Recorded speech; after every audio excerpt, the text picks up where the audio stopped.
धैर्य आईएएस में आप सब लोगों का स्वागत है और आज हम लोग चंद्रयान 3 के टॉप 50 क्वेश्चंस को देखेंगे और उसको आप लोगों के साथ शेयर करेंगे। 50 इंपॉर्टेंट क्वेश्चंस ऑन चंद्रयान 3। ठीक है, इसको ध्यान से आप लोग पढ़ें। पहला क्वेश्चन है, when was the Chandrayaan 3 mission launched? कब लॉन्च हुआ चंद्रयान 3 मिशन?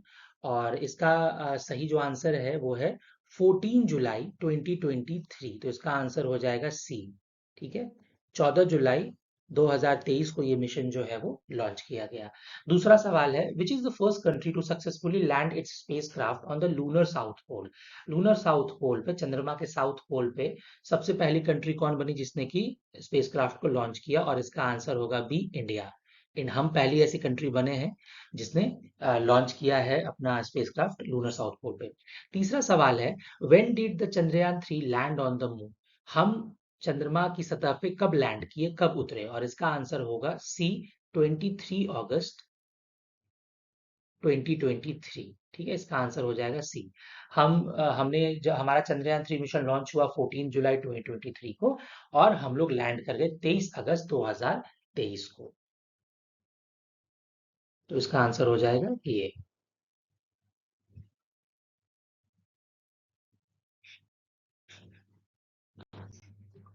चौथा सवाल देखिए, what is the name of the rover? Rover का नाम पूछ रहा है इन द चंद्रयान 3 मिशन। तो रोवर का नाम हम ध्यान से समझिए कि जब जो हमारा चंद्रयान 3 गया था मून पे, उसका जो लैंडर था, तो लैंडर का नाम विक्रम था और रोवर जो था उसका नाम था प्रज्ञान। तो रोवर का नाम क्या हो जाएगा? इसका इसका आंसर हो जाएगा सी। और रोवर का नाम था हमारा प्रज्ञान। ठीक है, उसका आंसर हो जाएगा प्रज्ञान। अब चलते हैं, what is the mission duration of lander and rover of Chandrayaan 3? जो लैंडर और रोवर गए थे चंद्रयान 3 के चंद्रमा पे, उसका मिशन ड्यूरेशन क्या है? उसका मिशन ड्यूरेशन है 14 अर्थ डेज। इसका आंसर हो जाएगा ए, पृथ्वी के 14 दिन। क्योंकि चंद्रमा पे टोटल पृथ्वी के 28 दिन, मतलब कि चंद्रमा पे एक दिन, पृथ्वी के 28 दिन होते हैं। इसीलिए अब 28 दिन, 28 पृथ्वी दिन का मतलब कि 14 दिन जो है वहां पे चंद्रमा सूर्य की रोशनी रहती है, बाकी 14 दिन रात रहती है पृथ्वी के दिनों के अनुसार। तो इसीलिए जब तक सूर्य की रोशनी वहां पड़ती रहेगी, हमारा लैंडर रोवर काम करता रहेगा। इसीलिए 14 अर्थ डेज जो है इनकी लाइफ है, मिशन ड्यूरेशन है। छठा सवाल देखिए, which rocket has been used to launch Chandrayaan 3? कौन सा रॉकेट हमने यूज किया? और इसका आंसर होगा LVM 3। इसका आंसर हो जाएगा सी। इसका आंसर होगा लॉन्च व्हीकल Mark 3। और इसको हम लोग GSLV Mark 3 भी पहले बोलते थे और इसको इसरो ने रीनेम किया, इसका नाम चेंज कर दिया, बदल दिया। तो इसका आंसर हो जाएगा सी, LVM 3। What are the primary objectives of Chandrayaan 3 mission? Primary objectives क्या हैं? To demonstrate rover roving on the moon, ये बिल्कुल है। दूसरा, to demonstrate a safe and soft landing on lunar surface, ये भी है। To conduct in situ scientific experiments, ये भी है।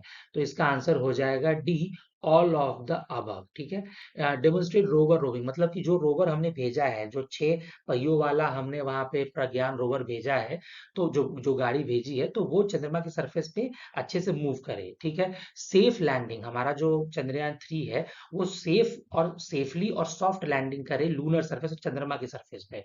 ठीक है, और तीसरा, in situ scientific experiment. In situ का मतलब कि उसी जगह पे एक्सपेरिमेंट करे। ठीक है, उसी जगह पे जाके एक्सपेरिमेंट करे। तो ये भी, तो तीनों इसका ऑप्शन सही होगा, इसका आंसर डी हो जाएगा।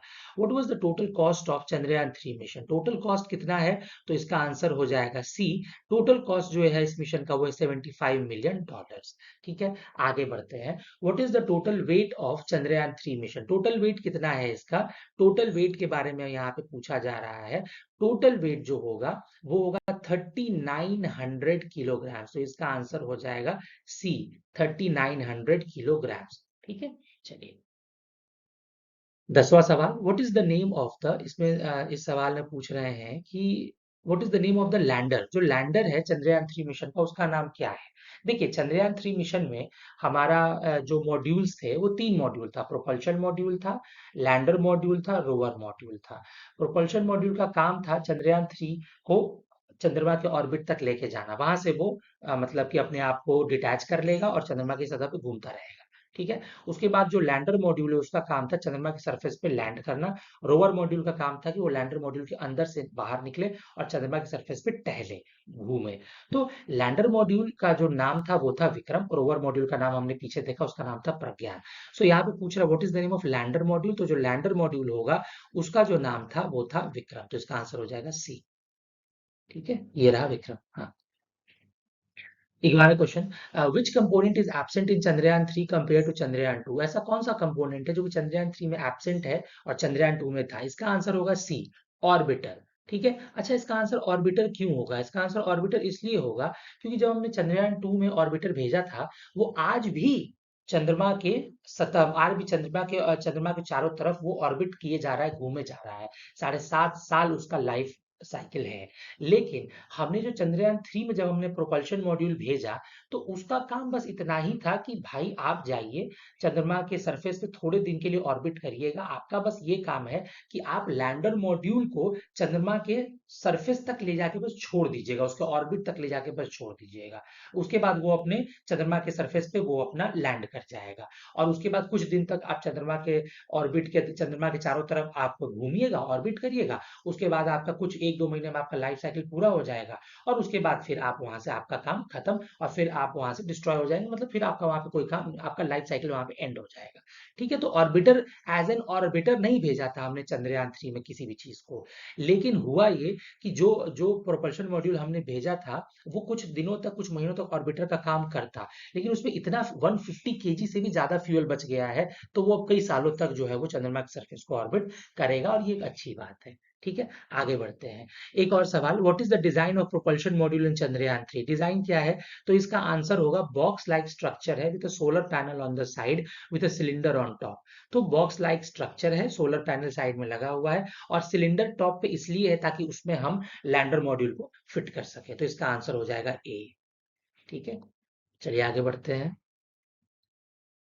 हाँ, जो भी पेलोड्स लेके हमारा चंद्रयान 3 गया है उसको आप एक बार समझिए। सबसे पहले प्रोपल्शन मॉड्यूल, जो मैंने बताया कि चंद्रमा के सरफेस पे ऑर्बिट करेगा और उसका चंद्रमा के चारों तरफ ऑर्बिट करेगा और उसका काम बस इतना ही है कि लैंडर मॉड्यूल को वो चंद्रमा के ऑर्बिट तक ले जाके छोड़ दे। ठीक है। इसमें लगा हुआ है शेप। शेप का फुल फॉर्म होता है स्पेक्ट्रोपोलैरिमेट्री ऑफ हैबिटेबल प्लैनेट अर्थ। इसका काम ये होता है कि जो लाइट आ रही होती है अर्थ से, ये उसको रीड करता है और उसके रिफ्लेक्शन को रीड करता है और पता लगाता है कि चंद्रमा और अर्थ के बीच में क्या कोई ऐसे भी प्लैनेट्स एग्जिस्ट करते हैं, कोई सेलेस्टियल बॉडी एग्जिस्ट करती है।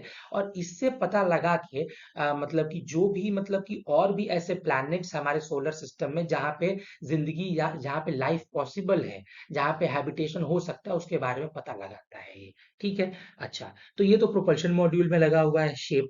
दूसरा जो है वो है हमारा लैंडर मॉड्यूल। लैंडर मॉड्यूल में क्या क्या लगा हुआ है? लैंडर मॉड्यूल में लगा हुआ है, आप ध्यान से देखिए, लैंडर मॉड्यूल में ये जो आपका रंभा लगा हुआ है, तो रंभा लैंगोमर प्रोब का मतलब होता है कि जो हमारा चांद का सरफेस है, मून का सरफेस है, तो वहां पे प्लाज्मा आयंस हैं, इलेक्ट्रॉन्स हैं, जो कि चार्ज पार्टिकल्स जिनको कहते हैं, उनकी क्या डेंसिटी है, उनका वो कैसे टाइम, वो जब सुबह हो रही होती है चांद पे, तो वो प्लाज्मा आयंस, चार्ज्ड आयंस, आयनिक पार्टिकल्स वो किस तरीके से बिहेव करते हैं, क्या क्लोज प्रॉक्सिमिटी में चिपके रहते हैं या दूर दूर रहते हैं, शाम होती है तो किस तरीके से बिहेव करते हैं, तो इन सबको रीड करने के लिए हमने रंभा उसमें लगाया है।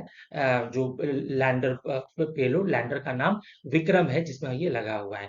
चेस्ट भी लगा हुआ है विक्रम में। चेस्ट का मतलब होता है चंद्र सरफेस थर्मोफिजिकल एक्सपेरिमेंट, और इसका काम होता है कि जो मतलब चंद्रमा की सरफेस, लूनर सरफेस जो होता है, उस पे जो उसकी जो थर्मल प्रॉपर्टीज है, कि मतलब कि क्या हीट को वो कंडक्ट कर रहा है, क्या हीट को वो अच्छे से कंडक्ट नहीं कर पा रहा है, उसकी प्रॉपर्टीज को जानने के लिए हमने चेस्ट लगाया है। इल्सा, इल्सा का मतलब होता है instrument for lunar seismic activity, कि चंद्रमा के सरफेस पे क्या भूकंप आते हैं कि नहीं आते हैं, इनको रीड करने के लिए, पढ़ने के लिए हमने इल्सा लगाया है। ये तीनों लैंडर पेलोड में लगे हुए हैं, विक्रम में लगे हुए हैं। उसके बाद आते हैं रोवर पेलोड पे, बात करते हैं। रोवर पेलोड मतलब कि रोवर पेलोड जो वहां पे मूव करेगा, जो वहां पे चलेगा चंद्रमा की सरफेस पे, जिसका नाम है प्रज्ञान। तो उसमें लगा हुआ एपीएक्सएस। एपीएक्सएस का फुल फॉर्म होता है अल्फा पार्टिकल एक्सरे स्पेक्ट्रोमीटर। और जो केमिकल और मिनरलॉजिकल कंपोजिशन है चांद के, मून के सरफेस का, उसको ये रीड करेगा। लिब्स भी लगा है रोवर पेलोड में। लिब्स का मतलब लेजर इंड्यूस ब्रेकडाउन स्पेक्ट्रोस्कोप। इसका काम है कि जो चांद के सरफेस का, मून के सरफेस का जो एलिमेंटल कंपोजिशन है कि किस चीज से बना है, right, about the elements metals of which the moon has been made, like magnesium है, एल्यूमिनियम है, सिलिकॉन है, पोटेशियम है, कैल्शियम है, आयरन है, इन सब का लूनर सॉइल किससे बना है, तो इन सब का खोज जो है वो लिप्स करेगा। ठीक है, आई होप आपको समझ में आया होगा। आगे बढ़ते हैं। चलिए, ये मैंने एक शॉर्टकट भी बनाया है याद करने का तरीका, जरा ध्यान से देखिए इसको। कि देखिए, प्रोपल्शन मॉड्यूल में को पीएम कहेंगे, उसके बाद लैंडर मॉड्यूल को एलएम कहेंगे और रोवर मॉड्यूल को आरएम कहेंगे। तीन ही मॉड्यूल हैं हमारे चंद्रयान 3 में, 3 मॉड्यूल हैं। तो पीएम पे मैंने बताया था आपको, प्रोपल्शन मॉड्यूल, उसमें कौन सा पेलोड लगा, उसमें बस एक पेलोड लगा है जिसका नाम है शेप। क्या नाम है? शेप, तो उसको एस लिख दिया मैंने। दूसरा है लैंडर मॉड्यूल, उसमें 4 पेलोड लगे हैं। ध्यान से देखिए कि 4 पेलोड जो लगे हैं, एक है रंभा लैंगमुर प्रोब, ये किसके लिए? प्लाज्मा के लिए। ILSA instrument for lunar seismic activity, ये भूकंप के लिए। ये लेजर डॉपलर वेलोसिमेट्री, जो वेलोसिटी फ्लक्चुएशंस होते हैं फ्लूइड फ्लो में चंद्रमा की सरफेस पे, उसको रीड करने के लिए एलडीवी लगा है। और चौथा चेस्ट है चंद्र सरफेस थर्मोफिजिकल एक्सपेरिमेंट की, जो थर्मल कंडक्टिविटी है मून के सरफेस की, उसको रीड करने के लिए। तो इसका शॉर्ट फॉर्म मैंने बना दिया रिल्क, RILC। और याद करने का तरीका है कि पीएम एलएम आरएम। तो प्रोपल्शन मॉड्यूल में एक पेलोड लगा है जिसका नाम शेप है, short form S. Lander module में 4 पेलोड लगे हैं जिसका नाम शॉर्ट फॉर्म में RILC है। और रोवर मॉड्यूल और लैंडर मॉड्यूल का नाम क्या है? विक्रम। और रोवर मॉड्यूल का नाम क्या है? प्रज्ञान, जिसमें कि 2 पेलोड लगे हैं, APXS alpha particle X-ray spectrometer और लेजर इंड्यूस ब्रेकडाउन स्पेक्ट्रोस्कोप। इसके शॉर्ट फॉर्म हमने एएल कर दिया है। टोटल कितना हो गया? टोटल हो गए 7। 1 + 4 + 2 कितना हो गया? 1 + 4 + 2 7 हो गया। और हमने तो अब 142 शॉर्ट फॉर्म में क्या लिख दिया हमने? 142। और इसका और प्रोपल्शन मॉड्यूल का शॉर्ट फॉर्म एस है। ये 4 जो है उसको हमने RILC लिख दिया। और ये जो रोवर मॉड्यूल है 2, उसको हमने यहाँ पे देखिए एएल लिख दिया। तो इसको जब हमने जोड़ा तो ये बनता है सृलकल। सृलकल 142 याद करने का सबसे अच्छा तरीका है सृलकल 142। और आप बस याद 2-3 बार इसको बोल लिए, सृलकल सृलकल सृलकल 142, आपको याद हो जाएगा। टोटल 7 पेलोड्स लगे हैं। और आपको ये भी पता चल जाएगा कि किस मॉड्यूल में क्या लगा है। ठीक है, सवाल ऐसे आ सकता है कि लैंडर मॉड्यूल की चेस्ट जो है वो लैंडर मॉड्यूल में लगा है कि रोवर मॉड्यूल में लगा है। कंफ्यूजन के लिए कुछ भी सवाल पूछ सकते हैं कोई एग्जाम में। तो ध्यान रखिए सृलकल 142 एस से S1, उसके बाद 4 बताएगा कि एस के बाद ये 4 जो है अल्फाबेट्स, ये हमारे प्रोपल्शन मॉड्यूल में है। और ये 2 जो है ये बताएगा कि ये 5 के बाद 5 अल्फाबेट्स के बाद लास्ट के 2 अल्फाबेट्स जो है ये हमारा किसके लिए? रोवर मॉड्यूल के लिए। तो आई होप आपको ये जो शॉर्टकट है वो थोड़ा समझ में आया होगा। सृलकल 142। आगे बढ़ते हैं। डिवाइसेस प्रेजेंट इन चंद्रयान 3, बिल्कुल प्रोपल्शन मॉड्यूल इसमें शेप लगा हुआ है। टोटल वेट प्रोपल्शन मॉड्यूल का 2148 केजी, 2148 किलो। लैंडर मॉड्यूल में ये चारों लगे हुए हैं और पेलोड्स, और इसका टोटल वेट 1726 किलो है, 1726 किलो है। रोवर मॉड्यूल जो है हमारा, जिसको कहते हैं हम लोग प्रज्ञान, ठीक है। लैंडर मॉड्यूल विक्रम है, रोवर मॉड्यूल प्रज्ञान है। इसमें 2 पेलोड्स लगे हैं, एपीएक्सएस और लिप्स। और इसका कुल वेट जो रोवर मॉड्यूल का है वो 26 किलो। अगर हम लैंडर मॉड्यूल रोवर मॉड्यूल दोनों का वेट मिला दें तो 1752 किलो ये हो जाएगा। और प्रोपल्शन मॉड्यूल 2148 किलो। तो इन दोनों को जब हम जोड़ेंगे तो ये हो जाएगा 3900 किलो, 3900 केजीज। चंद्रयान 2 ऑर्बिटर, मैंने आपको पहले भी बताया था कि जब चंद्रयान 2 को लॉन्च डेट था 22 जुलाई 2019 और उसका लाइफ स्पैन 7.5 साल था। तो अभी भी चंद्रयान 2 का ऑर्बिटर जो है वो मून के ऑर्बिट को क्या कर रहा है? अभी भी चारों तरफ घूम रहा है। प्रोपल्शन मॉड्यूल ऑफ चंद्रयान 3, देखिए, propulsion module would orbit the moon, moon को ऑर्बिट करेगा। It would observe light coming from the earth and help in understanding the nature of distant planet that circles stars other than the sun। तो ये observe करेगा वो रोशनी को जो कि अर्थ की तरफ से आ रही है, और ऐसे दूर दराज के प्लैनेट जो कि हमारे सोलर सिस्टम से भी दूर हैं, उनको ये पढ़ेगा, रीड करेगा था, जो कि ना सिर्फ सूर्य के चारों तरफ रिवोल्यूशन चक्कर काट रहे हैं, बल्कि और भी ऐसे कई स्टार्स हैं जिनके चारों तरफ वो चक्कर काट रहे हैं। तो ऐसे दूर दराज के प्लैनेट्स को भी रीड करेगा। पहले एक्सपेक्टेड था कि जो हमारा चंद्रयान 3 का प्रोपल्शन मॉड्यूल है वो 3 से 6 महीने तक ही ऑर्बिट करेगा चांद को, फिर वो नष्ट हो जाएगा, उसका ईंधन खत्म हो जाएगा, वो नष्ट हो जाएगा। लेकिन ऐसा नहीं हुआ। हमारे प्रोपल्शन मॉड्यूल में 150 केजी फ्यूल बच गया है, और ये अच्छी बात है। प्रोपल्शन मॉड्यूल अब सालों तक काम करेगा।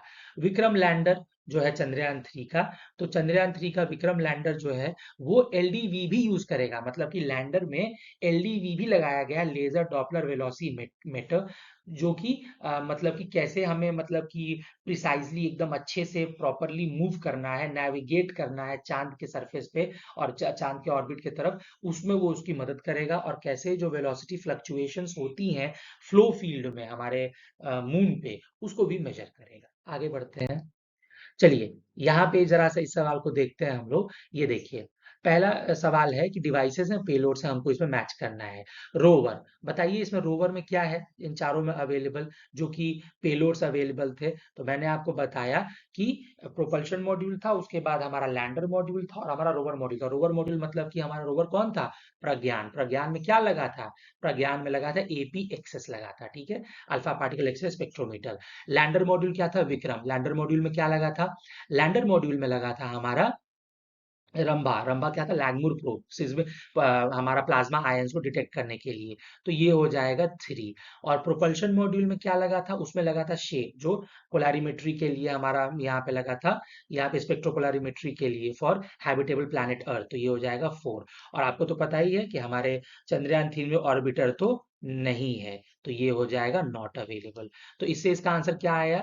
इससे देखिए, पहला पहला किस में गया? 2, फिर उसके बाद ये किससे इसमें गया? 3। तो 2, 3, फिर उसके बाद 4, 1, तो इसका आंसर आ जाएगा 2, 3, 4, इसका आंसर आ जाएगा बी। 2, 3, 4, 1। रोवर जो है वो एपी एक्सेस में हो गया। लैंडर तो ये 2 हो जाएगा, तो इसका आंसर देखिए 2 हो जाएगा। फिर लैंडर, फिर उसके बाद लैंडर जो है वो रंभा है, तो वो हो जाएगा आपका 3, तो हो जाएगा 3। फिर प्रोपल्शन मॉड्यूल शेप है, तो 4, और ऑर्बिटर जो है नॉट अवेलेबल, 2, 3, 4, 1। अब यहाँ पे आते हैं। रोवर, मैंने बताया था कि रोवर में एपी एक्सेस और लिप्स होता है, तो रोवर में क्या हो जाएगा? ये हो जाएगा लिप्स। उसके बाद लैंडर क्या हो जाएगा? लैंडर मतलब कि विक्रम। तो विक्रम में क्या आ जाएगा? विक्रम में हमारा यहाँ पे लैंडर मॉड्यूल में क्या लगा था? विक्रम में लगा था लैंडर मॉड्यूल में चेस्ट, जो कि चंद्र सरफेस फॉर थर्मोफिजिकल एक्सपेरिमेंट्स लगे हुए थे। और प्रोपल्शन मॉड्यूल में क्या लगा था? वो हमने बताया था आपको कि प्रोपल्शन मॉड्यूल में क्या लगा है? शेप लगा है। और यहाँ पे ऑर्बिटर तो आपको पता ही है कि ऑर्बिटर यहाँ पे प्रेजेंट है ही नहीं। तो इसका आंसर देखिए, रोवर पे, रोवर क्या है? लिफ्ट, तो इसका आंसर स्टार्ट कहाँ से होगा? 4 से होगा। एक ही इसमें आंसर दिख रहा है 4, तो इसका आंसर हो जाएगा डी। उसके बाद आप एक बार कंफर्म कर लीजिए, लैंडर का क्या होगा? 3, तो उसका मतलब 4, 3। प्रोपल्शन क्या हो जाएगा? 1, तो 1, और ऑर्बिटर नॉट अवेलेबल, तो 2, तो 4, 3, 1, 2, इसका आंसर हो जाएगा डी। अब आते हैं 15 क्वेश्चन पे। रोवर, रोवर में क्या लगा था? मैंने आपको बताया था कि रोवर में क्या था? एपी एक्सेस था, alpha particle X-ray spectrometer. Lander में हमने क्या बताया था आपको? लैंडर क्या था? विक्रम, और उसमें क्या लगा था? इल्सा लगा था, और एलडीवी, इल्सा मतलब instrument for laser seismic activity और laser Doppler velocimetry. Propulsion module में क्या लगा था? शेप लगा था। और ऑर्बिटर में क्या लगा था? ऑर्बिटर में लगा था हमारा नॉट अवेलेबल। तो रोवर क्या हो जाएगा? 1। तो यहाँ पे जो आंसर, यहाँ पे देखिए 1, यहाँ पे ये 1 है। फिर लैंडर क्या हो जाएगा? यहाँ पे देखिए लैंडर हो जाएगा 4, तो 1, 4। प्रोपल्शन मॉड्यूल क्या हो जाएगा? 3, तो 3। ऑर्बिटर क्या हो जाएगा? 2, तो नॉट अवेलेबल 2। इसका आंसर आ जाएगा ए, 1, 4, 3, 2। आगे बढ़ते हैं। The shape payload has been design by, जो शेप पेलोड हमारा प्रोपल्शन मॉड्यूल में लगा है, उसको किसने डिजाइन किया है? U R Rao satellite centre, DRDO, HAL, JAXA, इसको डिजाइन किया U R Rao satellite centre, जो कि यहाँ पे इंडिया में है, ठीक है। तो U R Rao satellite centre. Which device in Chandrayaan 3 will study the spectral and polarimetric measurements of earth from the lunar orbit and measure the variations in polarization from the clouds on earth? तो कौन सा ऐसा device है जो कि spectral and पोलरिमेट्रिक measurements करेगा अर्थ का lunar orbit से? मैंने आपको पहले भी बताया था कि ये डिवाइस जो है, ये कहाँ लगा हुआ है? ये डिवाइस लगा हुआ है प्रोपल्शन मॉड्यूल में, और उसका नाम क्या है? उसका नाम है शेप, ठीक है। तो इसका आंसर हो जाएगा सी, ठीक है। क्योंकि यहाँ पे ये देखिए, यहाँ पे ये स्पेक्ट्रोपोलरिमेट्री ऑफ हैबिटेबल प्लैनेट अर्थ, और इसके बारे में ये बात कर रहा है। विच device in Chandrayaan 3 will measure the thermal conductivity and temperature of the lunar surface? कौन सा ऐसा डिवाइस है जो थर्मल कंडक्टिविटी और लूनर सरफेस का टेम्परेचर मेजर करेगा? मैंने आपको बताया था कि ये डिवाइस जो है ये लैंडर मॉड्यूल विक्रम में लगा है और इसका नाम है चेस्ट, चंद्र सरफेस थर्मोफिजिकल एक्सपेरिमेंट। इसका आंसर हो जाएगा सी। ठीक है, आगे बढ़िए। Which device in Chandrayaan 3 will measure the seismicity around? Seismicity का मतलब क्या हुआ? भूकंप। तो मैंने आपको बताया था instrument for lunar seismic activity, ये लगेगा, इसका आंसर हो जाएगा बी, इल्सा। और ये किसमें लगा है? इसमें हमारा लगा है ये लैंडर मॉड्यूल विक्रम में लगा है। ठीक है, आगे बढ़िए। विच device in Chandrayaan 3 will estimate the plasma density and it's variations? Plasma density का कौन करेगा एस्टिमेट? तो प्लाज्मा डेंसिटी के लिए मैंने आपको बताया था कि रंभा लैंडमूर प्रोब करेगा। इसका आंसर हो जाएगा सी। Which device in Chandrayaan 3 has been provided by NASA? NASA ने भी एक डिवाइस दिया है हमें, और उस डिवाइस का नाम है लेजर रेट्रो रिफ्लेक्टर एरे। ठीक है, इस डिवाइस का नाम, इसका आंसर हो जाएगा बी, जो कि नासा ने हमें दिया है, लेजर रेट्रो रिफ्लेक्टर एरे। ये लेजर रेट्रो रिफ्लेक्टर एरे का काम क्या है? ये लूनर लेजर रेंजिंग स्टडीज का काम में आती है, इसको यूज करते हैं। लूनर लेजर रेंजिंग स्टडीज का मतलब होता है कि हम अर्थ और मून, पृथ्वी और चांद के बीच में जो दूरी है ना, उस दूरी का पता लगाते हैं लेजर के मदद से। ठीक है, इसीलिए laser retro reflector array NASA ने हमें प्रोवाइड कराया है, जो कि हमने इसमें यूज किया है। और ये किसमें है? ये हमने इसको हमारे चंद्रयान 3 के मॉड्यूल में यूज किया है। ठीक है, आगे बढ़ते हैं। Which device will derive chemical composition? Chemical composition और mineralogical composition के लिए मैंने आपको पहले भी बताया है कि APXS alpha particle X-ray spectrometer को हमने किसमें यूज किया है? हमने रोवर मॉड्यूल प्रज्ञान में यूज किया है। Which device will determine the elemental composition? Elemental composition के लिए किसका यूज किया है हमने? लूनर सॉइल के लिए हमने यूज किया है लिब्स का लेजर इंड्यूस्ड ब्रेकडाउन स्पेक्ट्रोस्कोप, और ये किसमें लगाया गया है? ये लगाया गया है रोवर मॉड्यूल प्रज्ञान में। What is the theme of Chandrayaan 3? Chandrayaan 3 का थीम क्या है?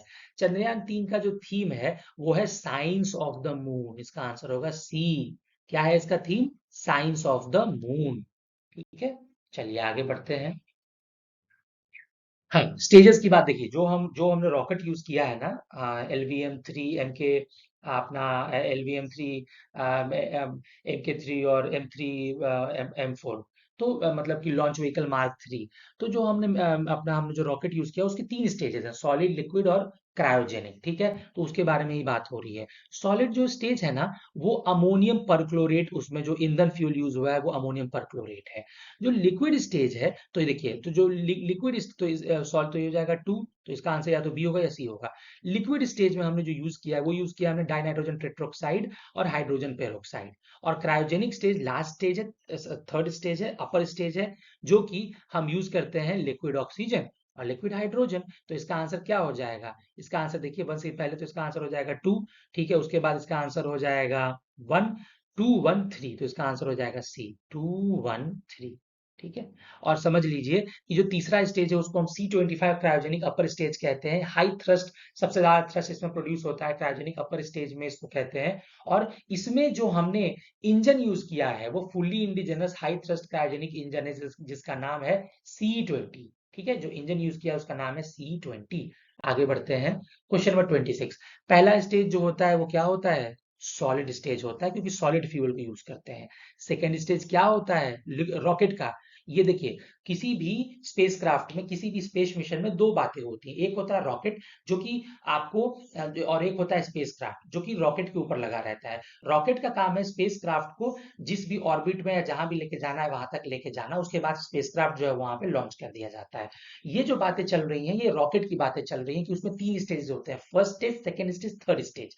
पहले स्टेज में सॉलिड फ्यूल बर्न होता है ऊपर तक ले जाने के लिए, फिर लिक्विड फ्यूल बर्न होता है ऊपर तक ले जाने के लिए, फिर क्रायोजेनिक जो है थर्ड स्टेज हायर थ्रस्ट वाला होता है वो बर्न होता है ताकि और ऊपर ले जाया जा सके। इसी चैनल धैर्य IAS पे मैंने चंद्रयान 3 के ऊपर एक डिटेल वीडियो बनाई है। जिसको भी चंद्रयान 3 की लॉन्च से लेकर लैंडिंग तक की पूरी कहानी जाननी हो, आप पुरानी वीडियो देखिए, उसमें आपको एक एक चीज समझाई गई है, आपको सब कुछ समझ में आ जाएगा। पहला स्टेज जो है वो सॉलिड है, सेकेंड स्टेज लिक्विड और थर्ड स्टेज को हम कहते हैं क्रायोजेनिक। तो इसका आंसर देखिए, इसका आंसर क्या हो जाएगा? 3, फिर उसके बाद आ जाएगा 1, फिर 2, तो इसका आंसर आएगा 3, 1, 2, इसका आंसर होगा ए। यहाँ आइए, लिक्विड जो है वो है L110। लिक्विड को शॉर्ट फॉर्म जो है हमारा rocket LVM-3 launch vehicle mark 3 का जो हमने यूज किया है चंद्रयान 3 को लॉन्च करने के लिए, उसमें लिक्विड स्टेज को हम L110 कहते हैं, सॉलिड स्टेज को हम S200 कहते हैं। जो सॉलिड प्रोपेलेंट हमारे बूस्टर्स होते हैं उसको S200 कहते हैं, और क्रायोजेनिक को हम लोग कहते हैं C25, जिसमें C20 इंजन लगा हुआ है। इसका आंसर क्या होगा? लिक्विड का ये हो जाएगा 2, फिर ये हो जाएगा 3, तो 2 3 1, तो इसका आंसर हो जाएगा बी, 2 3 1। ठीक है, यहाँ पे देखिए ये 2 है, फिर ये 3 है, फिर ये 1 है। चंद्रयान 3 मिशन और इसरो के चेयरमैन कौन कौन रहे? चंद्रयान 1 मिशन, जब हम बात करते हैं चंद्रयान 1 मिशन की, तो चंद्रयान 1 मिशन की जब हम बात करेंगे, तो चंद्रयान 1 के जो इसरो, जब चंद्रयान 1 मिशन लॉन्च हुआ तो इसरो के चेयरमैन तब कौन थे? ठीक है, तो चंद्रयान 1 मिशन के टाइम इसरो के जो चेयरमैन थे वो थे जी माधवन नायर। कौन थे चेयरमैन? जी माधवन नायर। चेयरमैन थे हमारे जी माधवन नायर, तो इसका आंसर आ जाएगा 4। तो या तो इसका आंसर बी होगा या सी होगा। चंद्रयान 2 के टाइम में कौन थे? के सिवान, तो इसका आंसर आएगा 4 3। ठीक है, तो ये हो जाएगा इसका आंसर हो जाएगा बी। ठीक है, हम लोग एक बार दोबारा से कंफर्म करेंगे। तो चंद्रयान 1 के टाइम में जी माधवन नायर, चंद्रयान 2 के टाइम में के सिवान, चंद्रयान 3 के टाइम में एस सोमनाथ, और और उसके बाद मंगलयान के टाइम में के राधा कृष्णन थे। कौन थे? के राधा कृष्णन। तो इसका आंसर क्या हो जाएगा? 4, फिर उसके बाद 3, फिर उसके बाद 1, फिर 2, 4 3 1 2। ये देखिए हमारा आंसर 4 3 1 2। आई होप आपको समझ में आया होगा। आगे बढ़ते हैं, मिशन और मिशन डायरेक्टर्स। ठीक है, चंद्रयान 1 के टाइम में मिशन डायरेक्टर कौन थे? वो थे मिल स्वामी अन्नादुरई। ठीक है, तो और चंद्रयान 2 के टाइम में कौन थी? एम वनीता थी। और चंद्रयान 3 जो अभी हमने इस बार लॉन्च किया, उनके डायरेक्टर थे मिशन डायरेक्टर पी वीरमुथुवेल। ठीक है, तो इसका आंसर क्या होगा? इसका आंसर हो जाएगा 1 का देखिए 3, फिर उसके बाद 1, फिर उसके बाद 2, तो 3 1 2। तो इसका आंसर होगा ए, 3 1 2। चंद्रयान 1 3 मिलस्वामी अन्नादुरई, चंद्रयान 2 एम वनीता, तो 3 1, और फिर उसके बाद चंद्रयान 3 पी वीरमुथुवेल। ठीक है, तो हो जाएगा 3 1 2। ठीक है, आगे बढ़िए। ये मिशन और इसके डेट्स हैं। ठीक है, चंद्रयान 1 की जब हम बात करते हैं, तो चंद्रयान 1 जो है वो कब लॉन्च हुआ था? वो लॉन्च हुआ था 22 अक्टूबर 2008 को। चंद्रयान 2 कब लॉन्च हुआ? 22 जुलाई 2019 को। और चंद्रयान 3 कब लॉन्च हुआ? 14 जुलाई 2023 को। तो चंद्रयान 1 कब लॉन्च हुआ? तो इसका आंसर देखिए, ये हो जाएगा 2, फिर उसके बाद ये हो जाएगा 3, फिर हो जाएगा 1, तो इसका आंसर आ जाएगा 2 3 1। तो इसका आंसर होगा सी। इसका आंसर क्या होगा? सी 2 3 1। यहाँ देखिए, यहाँ पे आ जाएगा 2, फिर यहाँ पे 3, फिर यहाँ पे 1 2 3 1। आगे बढ़ते हैं। चलिए, मिशन है और कौन से रॉकेट यूज किए हैं? चंद्रयान 1 में हमने रॉकेट यूज किया था PSLV C11 को यूज किया था हमने। ठीक है, चंद्रयान 2 में हमने लॉन्च व्हीकल मार्क 3 मिशन 1 हमने यूज किया था LVM-3M1। और चंद्रयान 3 के लिए लॉन्च व्हीकल मार्क 3 मिशन 4 हमने यूज किया था रॉकेट को, तो ये हो जाएगा LVM-3M4। तो इसका आंसर क्या हो जाएगा? 1, उसके बाद 3, फिर 2, तो 1 3 2। इसका आंसर हो जाएगा सी, 1 3 2। ठीक है, यहाँ पे देखिए ये आ जाएगा 1, फिर उसके बाद ये आ जाएगा 3, फिर आ जाएगा 2 1 3 2। अब एलवीएम और मिशंस, हमने LVM-3M1 को मिशन 1 जो था हमारा, वो था चंद्रयान 2, तो हो जाएगा 3। फिर उसके बाद हमारा जो मिशन 2 था, वो हमने वनवेव, एक ब्रिटिश एक ब्रॉडकास्टर है, एक कम्युनिकेशन एक कंपनी है, उसके 36 सैटेलाइट्स को, उसके टोटल 72 सैटेलाइट्स लॉन्च करने थे। पहले मिशन में 36 सैटेलाइट लॉन्च किया, वन वेव 1 में, और वन वेव 2 में बाकी के 36 हमने लॉन्च किए। तो LVM-3M2 में हमने वन वेव 1 को लॉन्च किया, LVM-M3 मिशन 3 में हमने वन वेव 2 को लॉन्च किया, और ये अभी लेटेस्ट में लॉन्च व्हीकल मार्क 3 मिशन 4 में हमने चंद्रयान 3 को लॉन्च किया। तो इसका आंसर क्या हो जाएगा? ध्यान से देखिए, इसका आंसर पहले क्या होगा? इसका आंसर पहले होगा 3, फिर उसके बाद होगा 1, तो 3 1, उसके बाद ये ध्यान से देखिए 3, फिर उसके बाद हो जाएगा यहाँ पे ये 3 1, फिर उसके बाद ये हो जाएगा 4, तो 3 1 4, और ये होगा 3 1 4। इसका आंसर हो जाएगा सी, 3 1 4 2। ध्यान से देखिए 3, फिर उसके बाद 1, फिर उसके बाद ये देखिए ये 3 ये 1, फिर उसके बाद ये 4, और लास्ट में ये आ जाएगा हमारा 2, तो 3 1 4 2। रॉकेट लॉन्चिंग स्टेशन इंडिया में 3 है अभी, और लोकेशन कहाँ कहाँ उस पर मैच करना है। विक्रम साराभाई स्पेस सेंटर 1963 में बनाया गया, और ये रॉकेट लॉन्चिंग स्टेशन है, और ये कहाँ है, ये तिरुवनंतपुरम थुम्बा केरला में। और हमारा सतीश धवन स्पेस सेंटर 1969 श्रीहरिकोटा है, जहां से चंद्रयान 3 को लॉन्च किया गया है। ये हमारा कहाँ है, श्रीहरिकोटा, हमारा आंध्र प्रदेश में। और डॉक्टर अब्दुल कलाम आइलैंड, जो कि डीआरडीओ के अंडर में है, यहाँ से हम इंटीग्रेटेड मिसाइल टेस्टिंग करते हैं, और ये हमारा है भद्रक उड़ीसा में। तो ये हो जाएगा, इसका आंसर क्या हो जाएगा, 2, फिर हो जाएगा 3, फिर 1, तो 231, ये इसका आंसर होगा बी, 231। ठीक है। अच्छा, सतीश, हाँ ठीक है। अब यहाँ पे देखिए, Chandrayaan 3 is the third mission. जो हमारा चंद्रयान 3 है ना, वो हमारा चंद्रयान प्रोग्राम का तीसरा मिशन है, भारत का तीसरा मिशन। पहला चंद्रयान 1 था, दूसरा चंद्रयान 2 था, ये तीसरा चंद्रयान 3 तीसरा मिशन था। ठीक है, जो कि इसरो का फुल फॉर्म क्या है, इंडियन स्पेस रिसर्च ऑर्गेनाइजेशन, जो कि उसने डेवलप किया है। आगे बढ़िए। Chandrayaan 3 has been launch from which of the following centre. कहां से लॉन्च किया चंद्रयान 3? हमने लॉन्च किया इसको सतीश धवन स्पेस सेंटर श्रीहरिकोटा आंध्र प्रदेश से। What is the mass of propulsion module? अभी देखिए, हमने पहले कुछ देर पहले डिस्कस किया था ना कि प्रोपल्शन मॉड्यूल का मास क्या है। तो मैंने आपको बताया था कि 2148 केजी इसका मास है, 2148 केजी। ठीक है। What is the mass of lander module including rover? मैंने आपको बताया था कि लैंडर मॉड्यूल का जो मास है वो है 1726 केजी, और रोवर का मास है 26 केजी। 1726 प्लस 26 करेंगे तो वो होगा 1752 केजी। इसका आंसर हो जाएगा सी। आगे बढ़िए। What is the mass of rover? अभी मैंने जस्ट बताया कि रोवर प्रज्ञान का मास है 26 किलो, 26 केजी। आंसर हो जाएगा B. At which part of the moon will Chandrayaan 3 land? चंद्रमा की सतह पे हमें लैंड करना है, हमें साउथ पोल पे लैंड करना है। इसका आंसर होगा D. On which date did the lander successfully get separated from the propulsion module in the Chandrayaan 3 lunar mission? किस डेट पे लैंडर जो है वो अपनी, ये देखिए लैंडर, ये देखिए ये लैंडर है, विक्रम, और इसके अंदर प्रज्ञान रोवर है, और ये रहा हमारा प्रोपल्शन मॉड्यूल। ये देखिए इससे ये डिटैच हो गया। किस डेट को डिटैच हुआ? ये डिटैच हुआ था 17 अगस्त को। ठीक है, याद रखिएगा। When was the second deboosting maneuver performed on the Chandrayaan 3 spacecraft? Second deboosting maneuver कब perform किया गया? Second deboosting maneuver जो है वो 19 अगस्त को perform किया गया था। ध्यान रखिएगा। सेकेंड डीबूस्टिंग हमने इसलिए किया ताकि हमारा जो लैंडर मॉड्यूल है विक्रम, वो और चंद्रमा के सरफेस के नजदीक आ सके और इजिली लैंड कर सके। ISRO telemetry tracking and command network ISTRA is located, ये कहाँ लोकेटेड है? इसका आंसर होगा बेंगलुरु। ठीक है।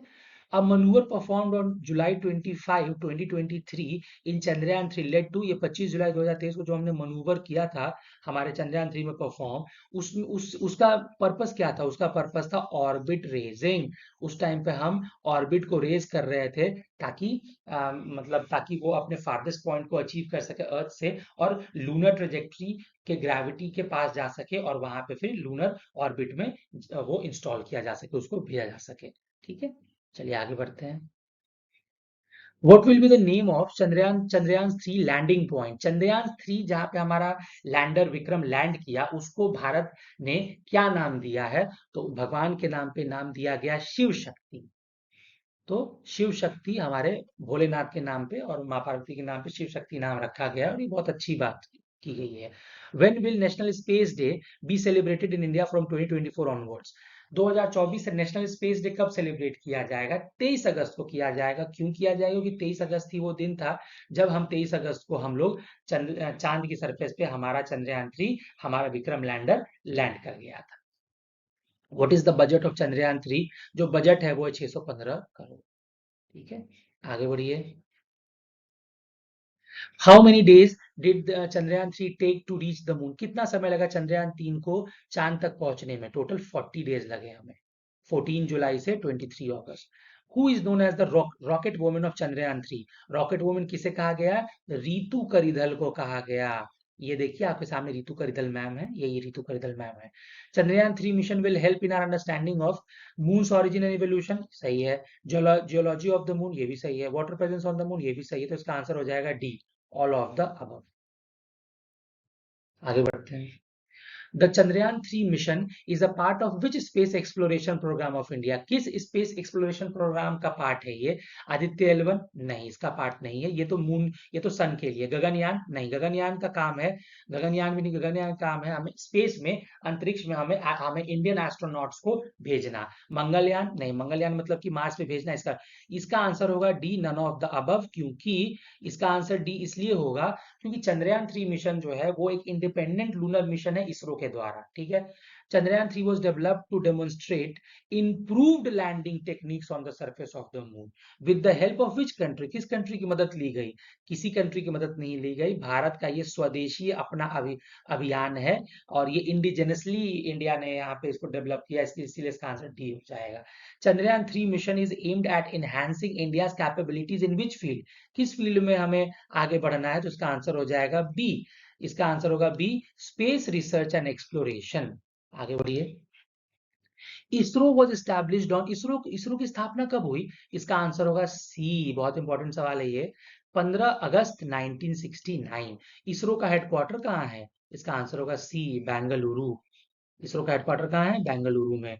इसरो के बारे में थोड़ा कुछ जान लीजिए। Indian Space Research Organisation established on 15 August 1969, headquarters Bengaluru में है, comes under department of space. ISRO को पहले हम लोग जानते थे Indian National Committee for Space Research, INCOSPAR, ठीक है। इस नाम से पहले इसरो जाना जाता था, जो कि 1962 में सेटअप किया गया था स्पेस रिसर्च में आगे बढ़ने के लिए। और इसरो के founding father of Indian space programme को कहा जाता है डॉक्टर विक्रम साराभाई को। When did India launch its first rocket? Bharat ने अपना पहला रॉकेट कब लॉन्च किया? तो ये हमने लॉन्च किया था 21 नवंबर 1963 को हमने अपना पहला रॉकेट लॉन्च किया था। इसका आंसर होगा सी, 21 नवंबर 1963। पहला रॉकेट हमने लॉन्च किया था 21 नवंबर 1963 थुम्बा, तिरुवनंतपुरम से और केरला से, और वो एक साउंडिंग रॉकेट था। साउंडिंग रॉकेट क्या होता है कि एक या दो स्टेज के सॉलिड ही प्रोपेलेंट रॉकेट्स लगाए जाते हैं, लिक्विड क्रायोजेनिक उसमें कुछ नहीं होता है, सिर्फ सॉलिड प्रोपेलेंट्स होते हैं। और उसका काम होता है जो अपर एटमॉस्फेरिक रीजन्स है ना, उसमें स्पेस रिसर्च करना, ठीक है। आगे बढ़ते हैं। In how much time does moon light reach the earth? कितने समय में चंद्रमा की रोशनी अर्थ तक पहुंचती है? इसका आंसर होगा ए, 1.3 सेकेंड्स। सिर्फ 1.3 सेकेंड में चंद्रमा की रोशनी हमारे पृथ्वी तक पहुंच जाती है। How much time does the moon take to complete one rotation on its own axis? अपने खुद के एक्सिस पे एक रोटेशन में कितना समय लगता है चांद को? इसका आंसर होगा ए, 27 दिन 7 घंटे 43 मिनट और 11 सेकेंड। इसका आंसर हो जाएगा ए। उसके बाद how much time does the moon take to complete one revolution around the earth? Same, दोनों सेम है। जितना समय चंद्रमा अपने ऑर्बिट पे एक रोटेशन लगाने में लगाता है, उतना ही समय चंद्रमा पृथ्वी के भी पूरा एक चक्कर लगाने में लगाता है, ठीक है। तो चंद्रमा का रोटेशन और रेवोल्यूशन का time, rotation on its own axis is same to that of revolution around the earth, ठीक है। तो वो सेम है, 27 days 7 hour 43 minutes and 11.5 seconds. इसका आंसर हो जाएगा ए, ठीक है। मून के बारे में थोड़ा पढ़ाई कर लीजिए। मून के बारे में हम जानते हैं, मून एक नेचुरल सैटेलाइट है अर्थ का और एक मात्र सेलेस्टियल बॉडी है जो कि हमसे सबसे नजदीक है स्पेस में। पृथ्वी के जो साइज है पृथ्वी का, उसका 1/4 है मून, ठीक है, एक चौथाई है। और इसका जो डायमीटर है वो है 3474 किलोमीटर। इसका साइज छोटा है, इसका मास भी कम है, इसीलिए इसकी ग्रेविटी भी कम है। और इसकी जो ग्रेविटी है वो हमारे पृथ्वी के 1/6 है, तो ध्यान रखिए। एवरेज डिस्टेंस बिटवीन मून और अर्थ, जो हमारा डिस्टेंस है ना पृथ्वी और चंद्रमा का, वो है 3,84,400 किलोमीटर, ठीक है। और 27 दिन 7 घंटे 43 मिनट और 11 सेकेंड्स लगते हैं चंद्रमा को मून को अर्थ के एक रिवोल्यूशन पूरे करने में, ठीक है। ये क्लियर है आपको? और ये जो समय है वो इक्वल है किसके? उस समय के जो कि चंद्रमा अपने अपने एक्सिस पे एक रोटेशन में लगाता है, ठीक है। और यही रीजन है कि हम हमेशा चांद के एक ही तरफ को देखते हैं, ठीक है। क्योंकि चंद्रमा पृथ्वी के साथ साथ घूमता है, तो जब भी हम चांद को देखते हैं तो हम चांद के बस एक ही हिस्से को देख पाते हैं, उसके पिछले हिस्से को हम कभी भी देख नहीं पाते हैं। क्योंकि जितना समय वो अपने एक्सिस पे रोटेट करने में लगाता है, ठीक उतना ही समय वो पृथ्वी के एक चक्कर काटने में लगाता है। तो उसका हमेशा जो जो साइड हमें चंद्रमा का अभी विजिबल है वो हमेशा वही साइड विजिबल रहता है, और उस साइड को हम लोग जो अर्थ की तरफ जो जो चंद्रमा का फेस है उसको नियर साइड कहते हैं, और जो साइड हम कभी देख नहीं पाते हैं चंद्रमा का उसको हम लोग फार साइड कहते हैं। ठीक है, मून पे अपनी कोई रोशनी नहीं होती है। मून जो सूर्य की रोशनी मून पे पड़ती है वही रोशनी मून रिफ्लेक्ट कर देता है पृथ्वी पे। ठीक है, जो टोटल सूर्य की रोशनी मून पे पड़ती है ना उसका सिर्फ 13% ही मून के सरफेस से, चंद्रमा के सरफेस से रिफ्लेक्ट होके पृथ्वी पे आता है। ठीक है, आपको पता है कि जो लाइट है वो 3 लाख किलोमीटर पर सेकंड की रफ्तार से चलता है, इसीलिए जो सूर्य की रोशनी है उसको 8 मिनट 20 सेकंड्स लग जाते हैं पृथ्वी तक पहुंचने में, क्योंकि सूर्य और पृथ्वी की दूरी 15 करोड़ किलोमीटर है। और इसी हिसाब से चूंकि सूर्य और इसी हिसाब से चूंकि पृथ्वी और चंद्रमा की दूरी 3,84,000 किलोमीटर है, इसीलिए चंद्रमा से सिर्फ 1.3 सेकेंड्स ही लगते हैं रोशनी को पृथ्वी तक आने में। ठीक है, आई होप आपको ये क्लियर होया होगा। अगर वीडियो अच्छी लगी हो तो लाइक शेयर सब्सक्राइब जरूर करें, और ऐसे ही इंफॉर्मेशन के लिए, इंपॉर्टेंट वीडियोस के लिए हमारे चैनल को सब्सक्राइब करना ना भूलें। मिलते हैं नेक्स्ट वीडियो में, तब तक के लिए जय हिंद, वंदे मातरम, भारत माता की जय।